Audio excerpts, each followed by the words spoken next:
এই আদিবাসী সম্প্রদায়ের জাতি অভিশপ্ত একটা জাতি।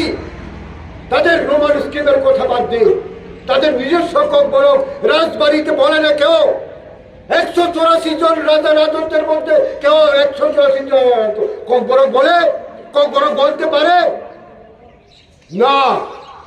রিগনের মর পরিধান করে রাজ পরিবারের যারা রাজকুমারী মহারানী রিগনের মর পরিধান করে।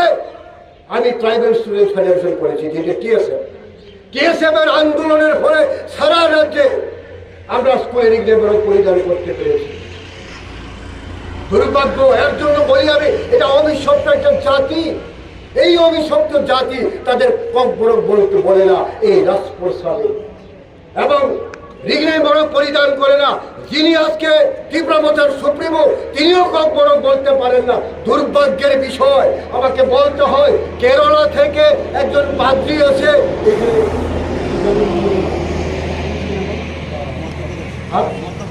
না মাচিয়া নামে ককবরক ফিল্ম করে অ্যাওয়ার্ড পেয়েছে। সেই কেরালা থেকে একজন পাদ্রী এই রাজ্যে আছে, অথচ আমার রাজপরিবারের ভদ্রলোক ককবরক করতে পারে না। আমরা বলি বুবাগ্রা কি চয়, কিসের বুবাগ্রা কি চয় বলো। দুর্ভাগ্য কি হয়েছে?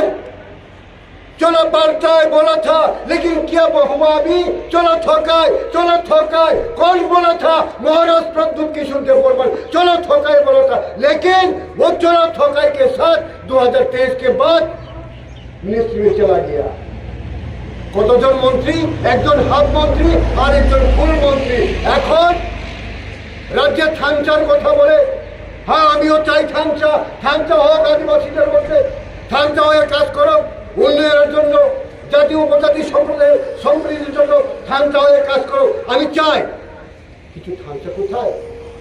একদিকে মন্ত্রিসভায় আপনারা এনজয় করবেন, অন্যদিকে বিভিন্ন রাজ্যের বিভিন্ন প্রান্তে গ্রামে গ্রামে মারপিট করাবে। এটা কোথাকার থানচা? যে আদিবাসী গাড়ি ভেঙেছে, যেই গাড়ি আদিবাসীর গাড়ি, কে ভেঙেছে? আদিবাসী ভেঙেছে।